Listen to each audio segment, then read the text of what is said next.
how pretentious is it to say, hey, we're going to make an album where the whole album is one song, and then for that and then for that whole album to pretty much entertain you the whole time, and it not just being like some stupid stuff in the middle.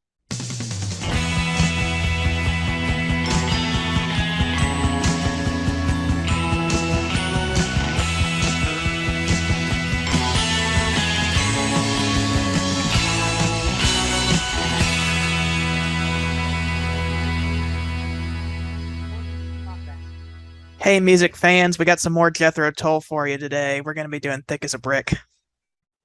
Yes. The most interesting thing about Thick as a Brick is that it is all one big song. It's experimental. There's not going to be our favorite tracks today. We're just going to be talking about what we liked about it. It's insane. It is, I liken it to a symphony because it is so long, but it's wonderful.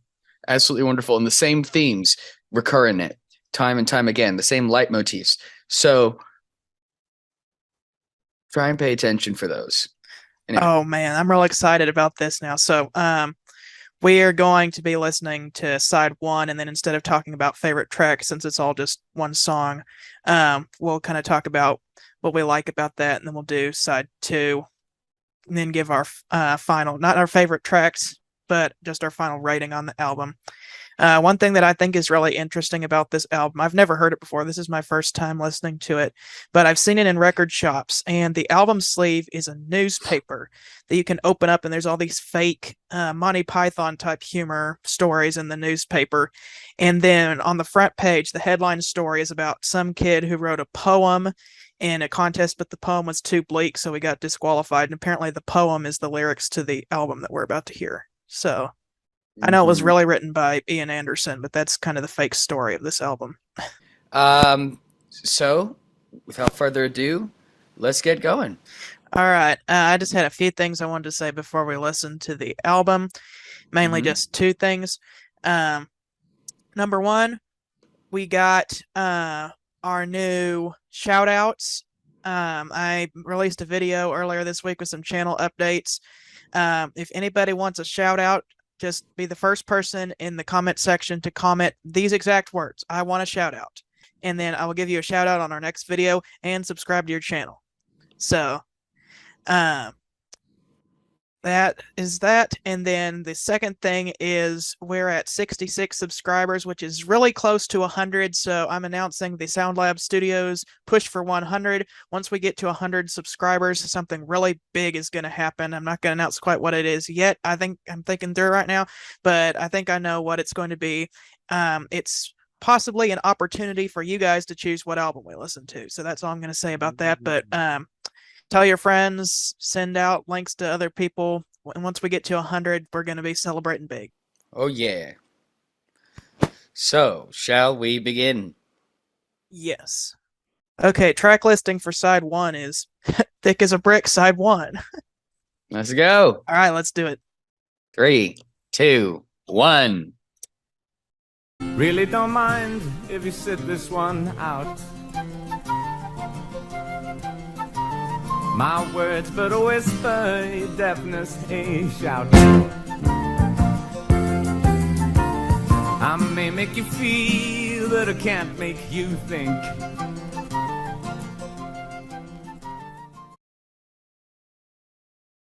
What the heck? Wasn't that amazing? Okay, I'm not going to call it too early, but like Aqualung was an amazing album. But like this is better.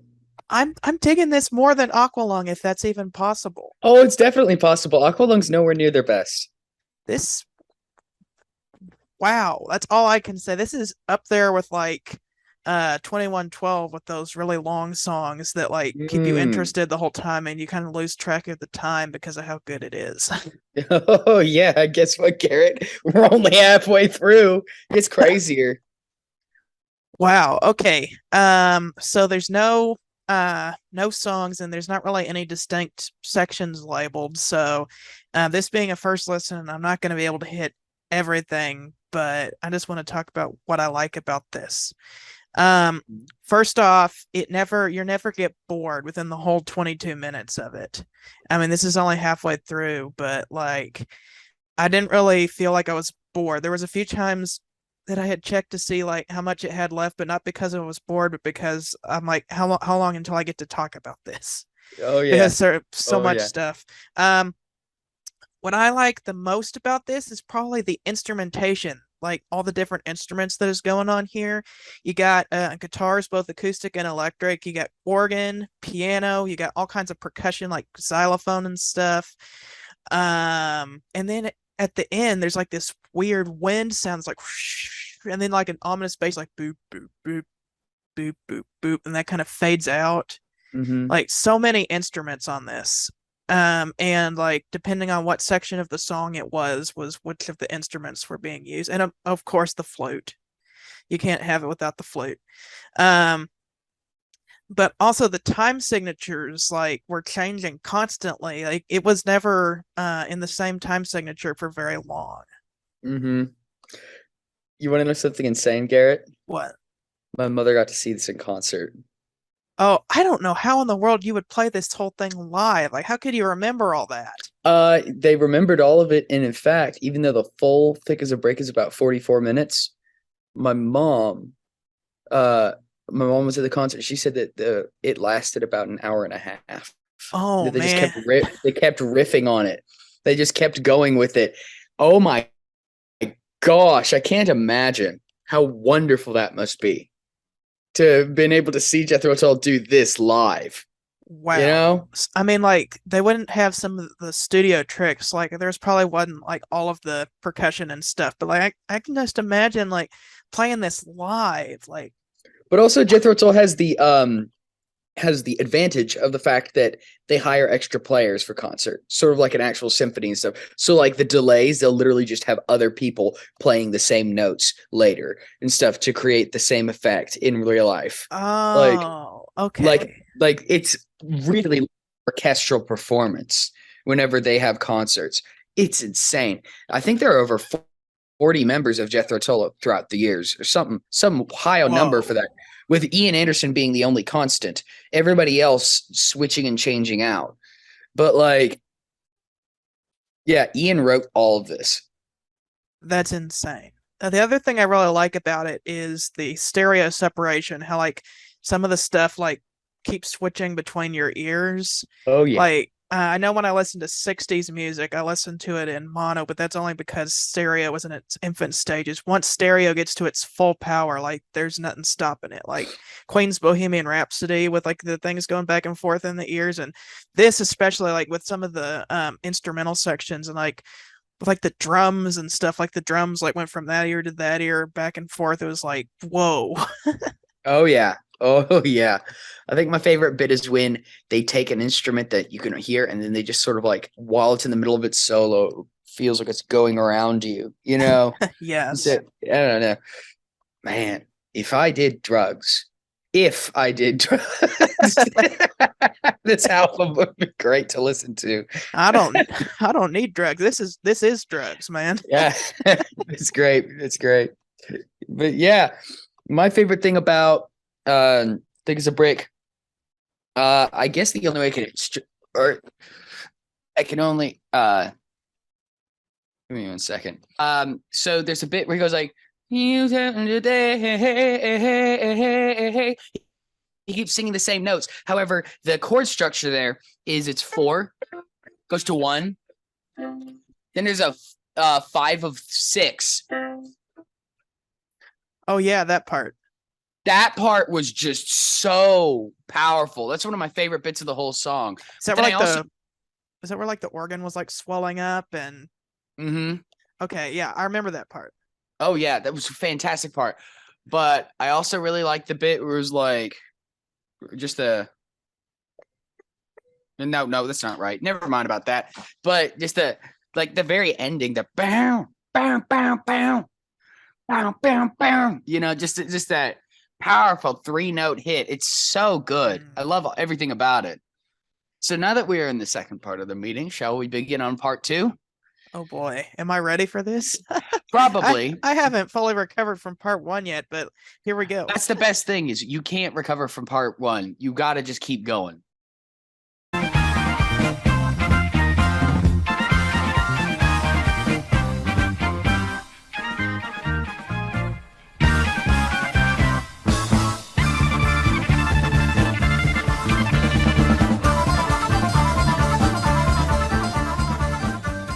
That was the perfect ending to the album.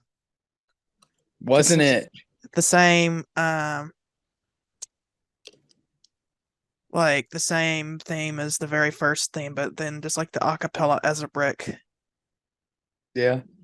Okay, so I saw something in the chat about the words.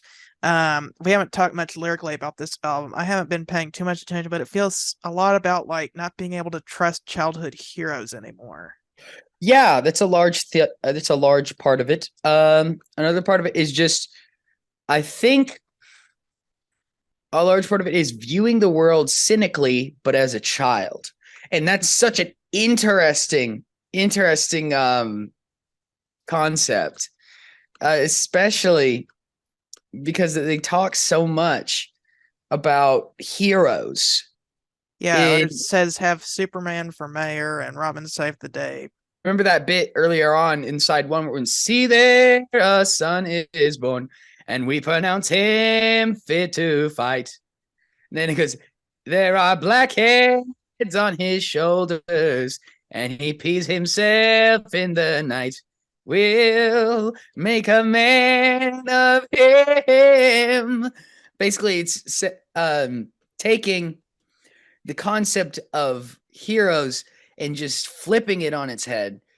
You know, the concept of these mythic characters who you look up to, and then it's saying, oh, but in real life, people are thrust into things they don't even know what the heck they're doing.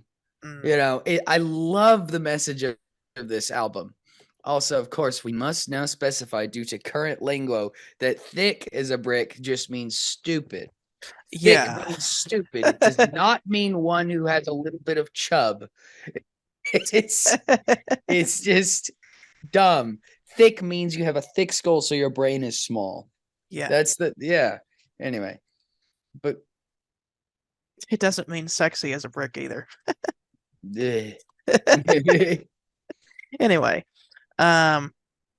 musically, now that we talked a bit about the lyrics, this continues on with those amazing, the amazing musicality of the first side with some drum solos at the beginning, and then like you can hear some studio chatter going in like one side of the headphone underneath the drums. I know first it started off exactly like side 1 faded out with the wind, and then it comes back in with the wind, and then but instead those bass notes, that bow bow bow, is a different instrument and it's louder and it grows, and then we have those drum solos, and then Ian Anderson comes in and sings again, and oh my goodness, I probably forgot half the stuff that was happening on this side of the album because it was just not because I didn't like it, but because it was just so good and it just moves by so fast. I'm gonna have to listen to this like 2 or 3 more times just to retain everything. Oh yeah. This is a fantastic album. Fantastic. Yeah. I'm definitely going to agree with you. This is a rock symphony. Yeah.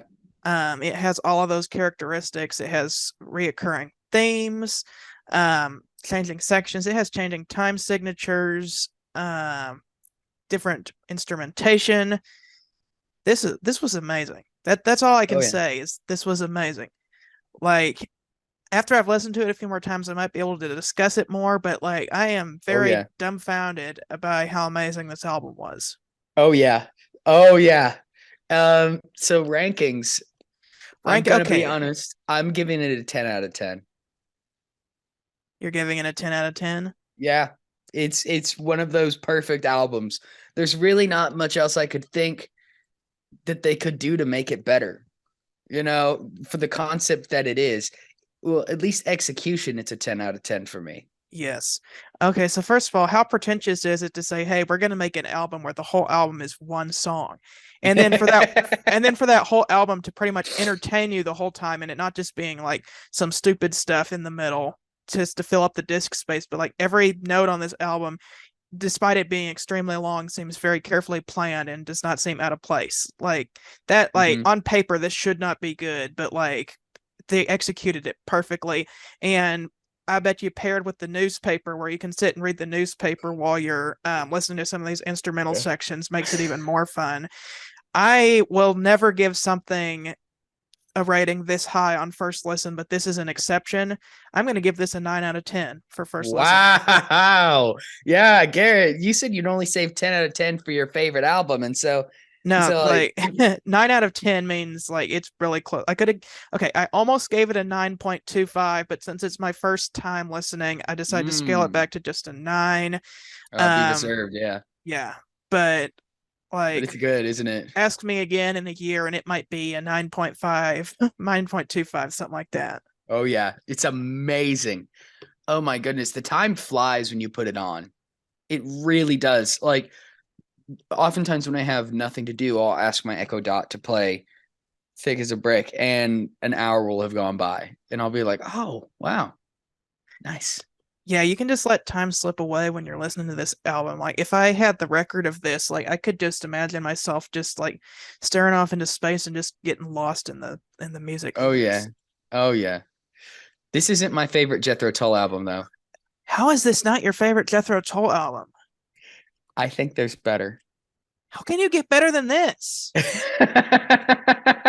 I don't believe you. I don't believe you. Okay, I don't care if you have to do Jethro Tull every week. I want to hear more Jethro Tull. Okay. If it gets better than this, oh my goodness. Yeah. There's some pretty good stuff. That was insane. I will say this is probably the most high concept experimental that Jethro Tull gets.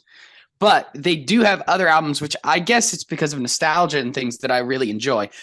For instance, they have a Christmas album, which is glorious. Like, the Christmas album itself, it takes existing Christmas tunes and it gives themes and variations on them, which are just insane. And then it also has their own songs too. I genuinely think Jethro Tull is the kind of music that, even though it was originally rock or progressive rock, the only way you could do it justice is if you did it with an orchestra. Like, that's the way that I view, like, at least their experimentation with instruments. Maybe we need to just do one which is just Jethro Tull, like the best of, like, curated by me, so that you can just get a great overall taste of the other stuff that they've done, because War Child is pretty great. Oh, okay. I think I've actually listened to that one. I don't remember much of it other than Bungle in the Jungle, but I think you have that one on record and we listened to it. I just don't remember very much of it. Oh yes. I remember I liked what I heard of it though.